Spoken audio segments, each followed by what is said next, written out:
Hi, welcome. Hi.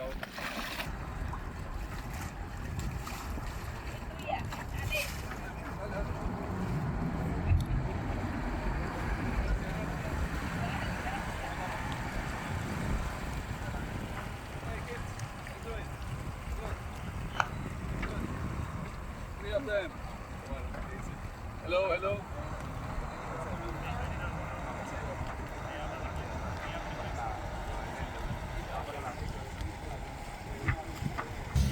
Hur känns det? Nej, jag är inte nervös. Nej, det går ganska bra. Now like Es bueno. I'm very confident master now. Här är Eduardos, våran lots. Och sen har vi 3 line handlers här framme. Alexander, Alex och Ricardo, de vinkar lite nu. Och nu går vi mot kanalen. Going to be four boats.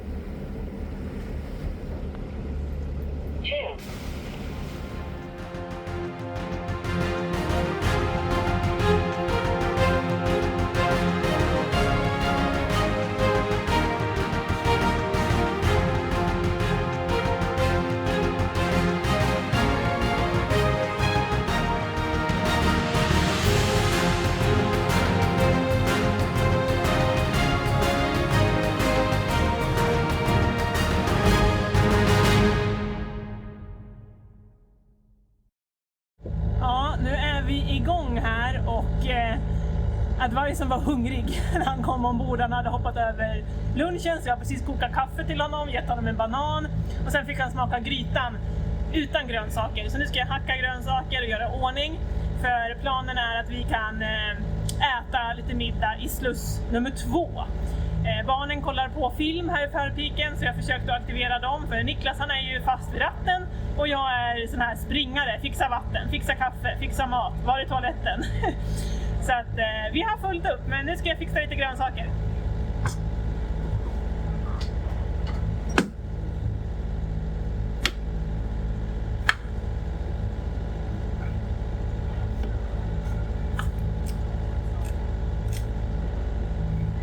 Det känns i alla fall kul, det är spännande.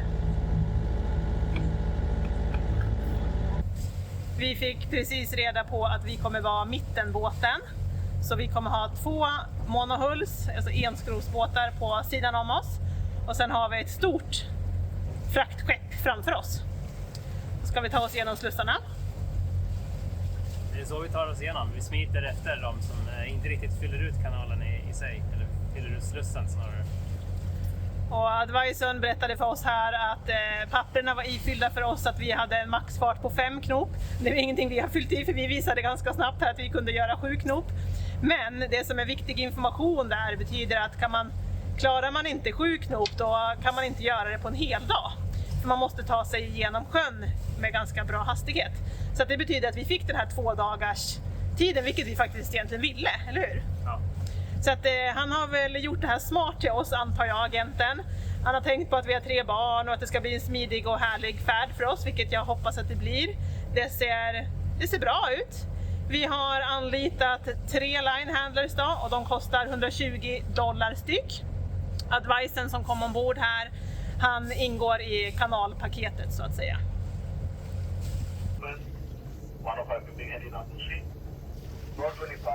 Här kan man se den gamla franska kanalen. Så alltså bakom Niklas här. Vad försökte man med där? Där försökte man gräva en kanal som gick så att säga rakt fram. På samma sätt som i Suez. Men det gick inget bra, för det var för mycket vatten som kommer liksom från sidan här. Regnvatten då från den här Chagresfloden. Så amerikanerna kom på att man var tvungen att höja hela vatten, alltså Lago di Gatun då, i 30 meter för att få det här att fungera. Annars hade det blivit för mycket liksom landslides. Och nu händer det grejer här. Nu är vi nästan framme. Nu är vi nästan framme och det släpps ut ett fartyg.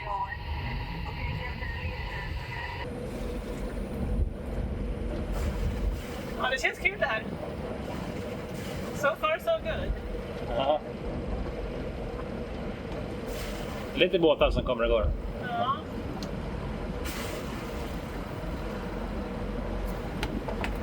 Vi har några efterstämpare, får se om de kommer ikapp oss här, de som vi ska sätta fast oss med. De kanske bara klarar 5 knop. Ja, precis. Nu ska vi binda ihop oss med en båt här. De ska lägga sig på våran babordsida.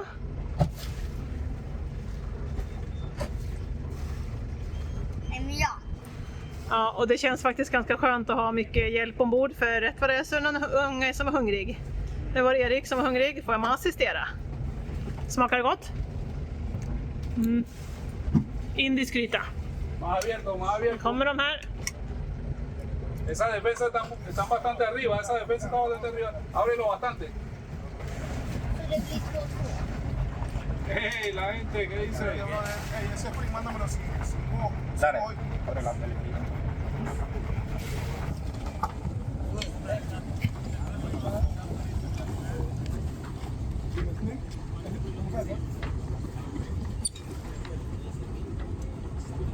Vad är det som händer? Ja, nu är vi 3 här. Så vi snart igenom kanalen. Vi satte ihop oss här med 3 båtar. Och vi gör oss redo. Vi ska in bakom Jasmin i slussarna. Que mantenga la máquina hacia atrás. Vamos a mantener la volcán. Ja, den 4:e båten är den där framme.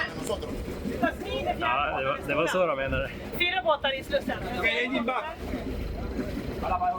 Nu är det många som bestämmer här vad vi ska göra, många advisors.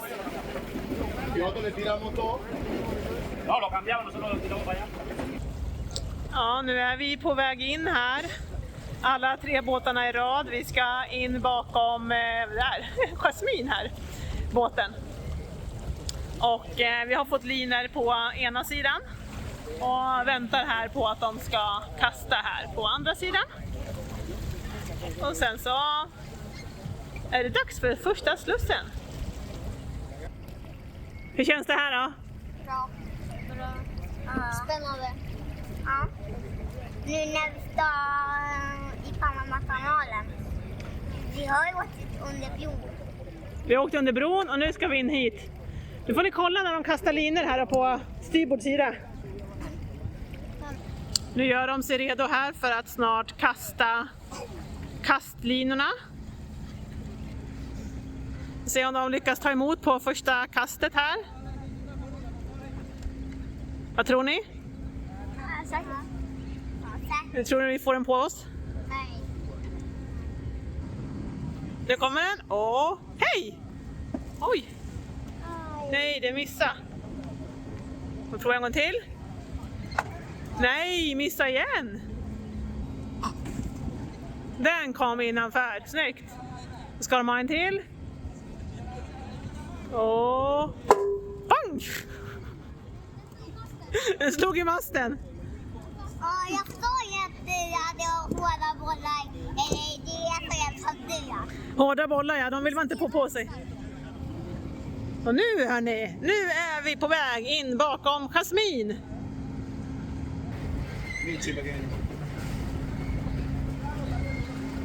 Nu börjar det bli högt här.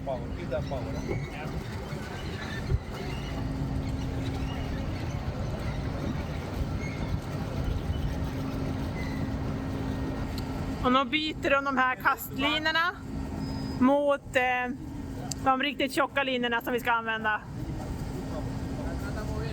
På båda sidorna här.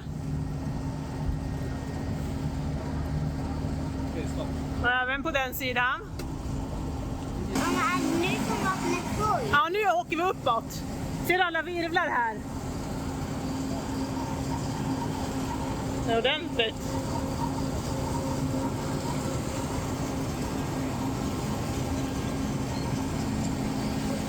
Det är ganska mycket ström där framme ser man. Ja, verkligen. Hur känns det här bak? Nej, vi sitter fast. Hoppas jag. Annorlunda upplevelse såklart. Men det gick bra. Vi fick bara dragloket på vägen in och hålla kurs och styra. Vi är ju störst. Betydligt större än de andra två båtarna. Så att, det var väl bra. Lättare och liksom för mig att manövrera allihopa. Så jag tycker det gick smidigt. Bra jobbat! Ja tack, de säger att det här är svårast. Ja, de säger ju det. Men då är det bara en kulvert nu då, inte två. Så det är lite begränsat inflöde. Och, Ja, det var reparation på den andra kulverten, va? något sånt, ja. Mm. Så det tar 15 minuter längre tid eller något sånt här pratar han om. Och det går lite långsammare, så det är väl skönt på ett sätt för oss. Ja. Men ja, det är en upplevelse en gång i livet. Så man får passa på att njuta. Det är enorma virvlar alltså. Stora krafter. Man hör hur det spänner i linorna här. En del drar ju av knapar och så, men hoppas att våra linhanterare är alerta. Det kommer propp på sen. Nu är det helt upp här. Mm. Ja, det händer grejer. Nu kan det bli drag i linorna. Ja, det är spännande i alla fall. Det var någon decimeter på andra sidan här till gatesen, vad säger man? Ja, till toppen av portarna. Till toppen av portarna, ja. Ja. Nu har klockan blivit 7 och vi är på väg in i den andra slussen. Det har blivit mörkt här, men det finns gott om belysning ändå.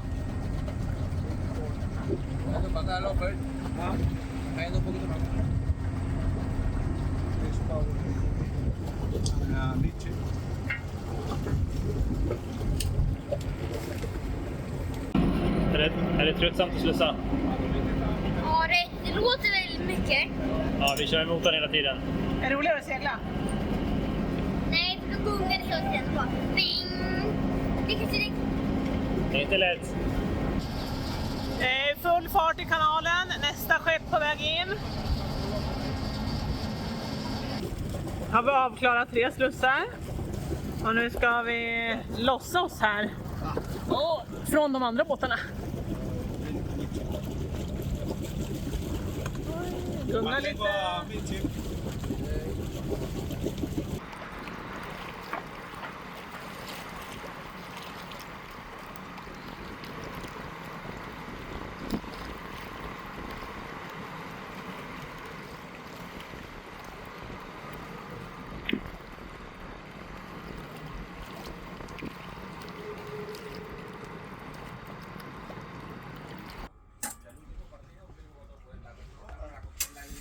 God morgon min älskling.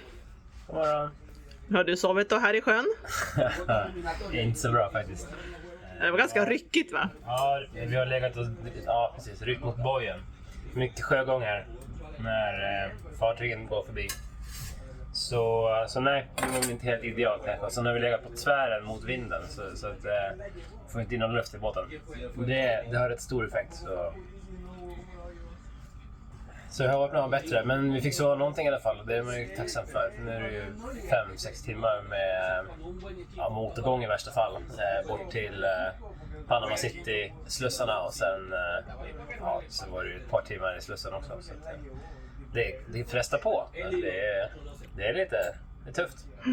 Klockan är 7 nu och vi har serverat lite frukost till allihopa. Oskar sover fortfarande, men du värmer på lite mer bröd här och sen så väntar vi på våran lots. Och sen så ska vi väl ge oss iväg då. Mm.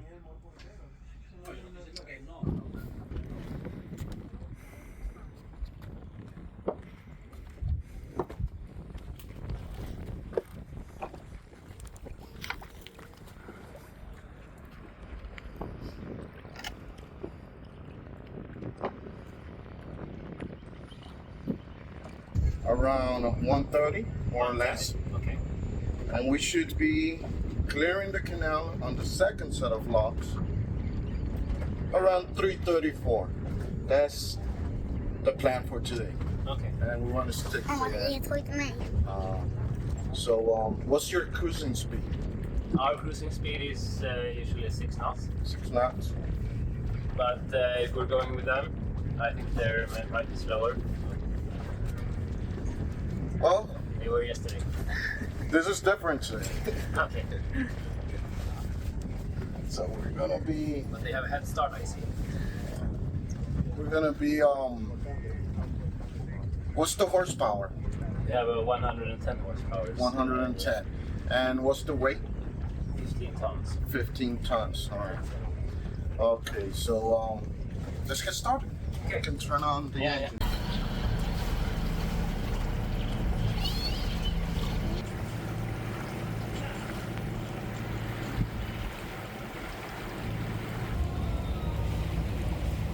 No crutch. No.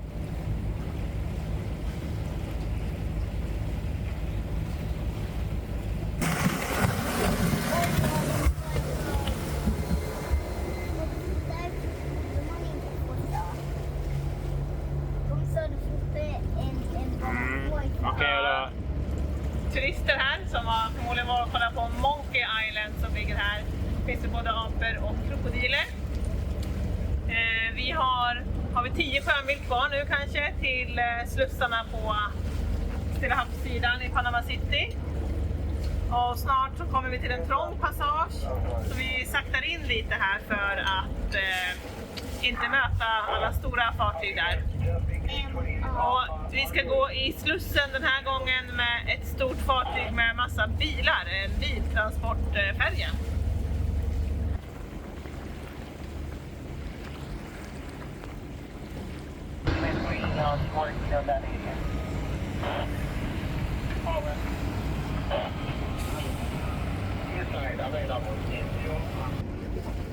Ja, nu är vi i första slussen här efter sjön och det var ganska tufft att bara gå för motor hela vägen genom sjön. Det är ju varmt och vi hade nog gärna seglat, men vi försökte slänga ut genom, men det fick vi inte.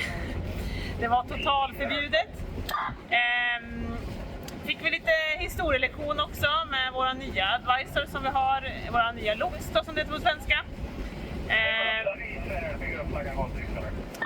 Det är 50 samhällen under sjön som man då fick flytta på i samband med att man byggde sjön. Och ja, många byggnader är kvar där. Kyrkor och sånt som var liksom i sten som var svårt att flytta på, det är kvar under sjön. Medan lite lättare träbyggnader som legoklossar har man kan flytta till en annan stad och människorna såklart flyttade på sig. Men nu är vi då i första slussen innan vi kommer ner till Stilla havet. Det är totalt 3 slussar på den här sidan. Så, men det är otroligt hett. Jag har sprungit upp och ner och jag servar alla. Så det är faktiskt jätteskönt att vi har haft 3 line handlers som vi har liksom betalat. Och det är som jag sa innan, det är inte jättemycket pengar. Det är $120 per person och de är ju med oss ett dygn. Den första saken med det är ju att jag kan helt koncentrera mig på barnen, på att filma, på att vara här och nu. De sköter allt. Jag har inte behövt bry mig överhuvudtaget om båten och linorna eller någonting. Det andra är ju att vi har ju kunnat haft kvar våran båt med hytterna så som de är. Så jag och Niklas sover i förpiken, barnen sover i akterkabinerna. För linehandlarna har sovit här uppe. De är nöjda bara de har tak över huvudet och har sovit i sofforna här uppe. Så att vi har inte behövt röja ut någon akterkabin åt dem. Så det är också skönt att vi har kunnat liksom, leva på som vanligt. Så att, vi rekommenderar det. Vi tycker det har varit smidigt för oss. Det har funkat bra. Har man plats på båten, ja men då kan man väl ta med några volontärer, absolut. Men de är inte heller inte erfarna. Så att, det har varit jätteskönt att ha erfarna linehandlers. Och värt det tycker jag med tanke på att det är 3500 kronor eller någonting och de har stenkoll. Så att det, nu kommer, nu. Ja, de kommunicerar ju bra med advisorn också. Precis, i och med att de kan spanska och de behöver bara ta små tecken, små saker och så är allting fixat. Så att både de och advisorn är ju erfarna och ja, det känns jätteskönt. Hur känns det då? Nej då. Vi har ju gjort det värsta nu egentligen. Vi har fått de här linorna med kulor kastade till oss och vi sitter ju fast här i slussen. Men tyvärr så var ju på den här sidan var det 2-delat, så det är en sluss och sen får man åka en bit 2 till, så vi måste kasta om de här avnävarna igen då. det är ju risk att de skadar båtarna och sådär lite grann. Så och sen är man ju lite nervig när man går i så här smalt. Vi har ju bara några meter på varje sida. Så att, det här med kommandon och styra hit och dit, det är rätt känsligt också. För det virvlar mycket här. Så att det är inte bara att köra rakt fram hela tiden. Så det kostar på energin och så. Man får dricka mycket vatten och ligga på topp, äta lite socker, hålla sig och även äta bra mat då, så vi har mycket basenergi. Så i natt sov vi kanske inte helt 100 heller eftersom att vi låg på tvären. Då, så men än så länge så går det ganska bra tycker jag. Jag känner mig hyfsat alert och skärpt. Men det finns alltid risk att man gör någon idiottabbe som slutar illa. Så det är lite av en nagelbitare måste jag säga.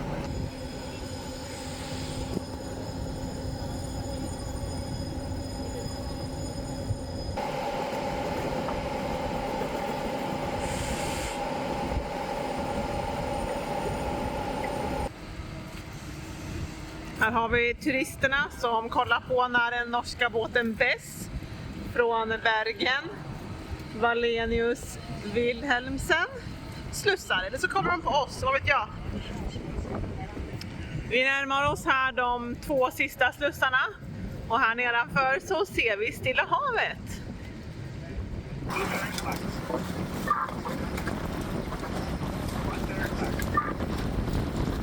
Ja, här bakom är Stilla havet. Nu är det nära. Och det känns häftigt. Bara en sluss kvar och sen öppnar sig portarna till ett helt nytt världshav. Som vi ska segla i fortsättningsvis.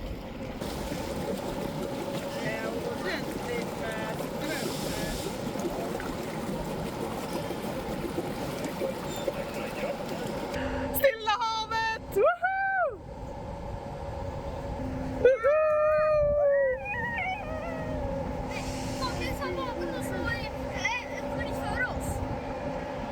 Ja, och nu har vi äntligen varit i kanalen.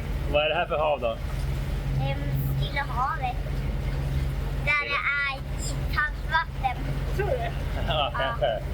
För jag har hört att jag är i Stilla havet. Och på Stilla havet så är det iskallt vatten. Eller danskt kallt vatten i alla fall. Ja, men i år kanske det är varmare än det brukar vara. Ja. Ja, exakt där. Just 2 stenar och sen till vänster. Ligger en krokodil där. Vilket vattnet. Ser ni? Det är en minikrokodil där. Jag är rätt mör nu. Jag har rattat båt i ungefär 12 timmar det senaste dygnet. Och inte sovit sådär superbra. Ja, och hela det här kalaset då med Panamakanalen som ju som sagt innebär att vi slipper runda Kap Horn och alla de faror som det innebär. Det gick på 35 000 kronor för kanalen i sig med inklusive agent. Och sen betalade vi väl nästan 5 000 för våra linhanterare. Och där tycker vi väl ändå att man får säga att linhanterarna som var proffs i det här fallet och spanskspråkiga såklart har varit värd varenda krona. Känslan som infinner sig nu här när vi har ankrat och solen är på väg ner och vi har fått av alla människor från båten. Alltså det är jäkligt jobbigt när vi är vana att leva 5 personer och kunna bre ut oss och inte tänka på någon annan. Och så helt plötsligt kommer det 4 stycken, jag ska inte säga dignitärer, men det är en fantastisk känsla nu att vara framme, ha gjort det här. Oron hos mig som skeppare och styrman har varit enorm kan jag säga. Nu känns det som att allting släpper och det är helt fantastiskt. Nu får vi börja fokusera på vad vi har framför oss istället. Vi ligger ju här utanför marinan, Playita. Och ska väl in och reka lite grann i Panama City nu och kika runt för att se var och hur vi kan slutbunkra inför våran riktigt långa överfart på nästan 4000 sjömil bort till Islas Marquesasöarna. Och vi måste väl vila upp oss några dagar nu här och känna oss för lite grann. Sen ska vi köra hårt igen. Och just idag så blåser det, som tur är, för blåsten är lika med kylning och det är det vi behöver för att gå runt. När vi har för varmt på båten då blir vi helt kokta, så det går inte att göra någonting. Så vi får hoppas att vinden håller i sig och att det även uppstår ett fönster snart, inom en vecka helst, där vi kan lämna Panama bakom oss och segla härifrån. Det vore väldigt skönt att slippa åka motor i 4 dygn tills dieseln tar slut. Så följ med så ser vi vart det här leder. Vi kommer att irra runt lite i Panama City och förbereda det sista. Både vad gäller mat och lite utrustning. Och sen så ska vi ge oss ut på vårt livs största äventyr. Så glöm ni inte bort att kommentera, gilla och prenumerera för er som inte redan har tryckt på den knappen. Så ses vi om en vecka igen. Hej då!